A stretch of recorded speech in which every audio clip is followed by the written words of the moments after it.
Et le décryptage éco, c'est Vincent Giret. Bonjour Vincent. Bonjour Fabienne, bonjour à tous. Vincent, croissance, emploi, grands contrats, voilà toutes ces bonnes nouvelles qui se sont accumulées ces derniers jours en France. Est-ce qu'on peut dire que la France va enfin mieux? Si par hasard vous aviez décroché quelques jours de l'actualité, alors vous avez manqué une incroyable semaine pour l'économie française. Jamais depuis le début du quinquennat de François Hollande, autant de signaux favorables ne s'étaient manifestés. Alors rappelons-les, savourons-les même quelques instants. Un rebond de la croissance annoncé vendredi, 0,5% pour le premier trimestre de cette année, un taux même supérieur à celui de l'économie américaine au cours de la même période. Bon, cette bonne nouvelle en suivait une autre, l'annonce d'un reflux enfin significatif du chômage, moins 60 000 personnes au mois de mars. Dans les petites entreprises de moins de 20 personnes, qui représentent le cœur de l'emploi en France, eh bien les CDI progressent de plus de 7% et les CDD de 9%. Les défaillances d'entreprises reculent, tandis que les taux d'utilisation des capacités de production progressent enfin vivement. Même l'investissement privé frémit enfin.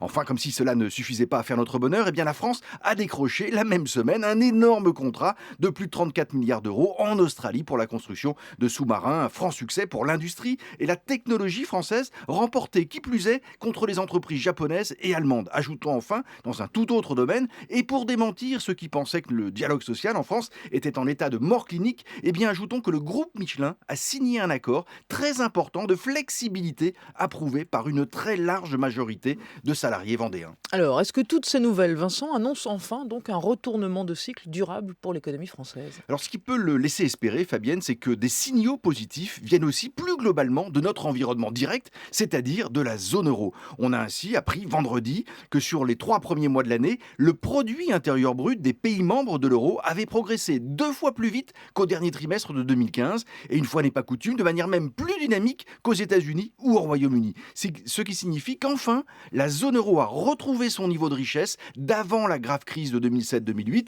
Il reste certes des séquelles, bien sûr, profondes même, hein, mais la douloureuse page de la récession s'est enfin refermée. En ce sens, oui, c'est bien une fin de cycle qui se précise. Et leur question à 1 000 euros, ça va durer ou pas?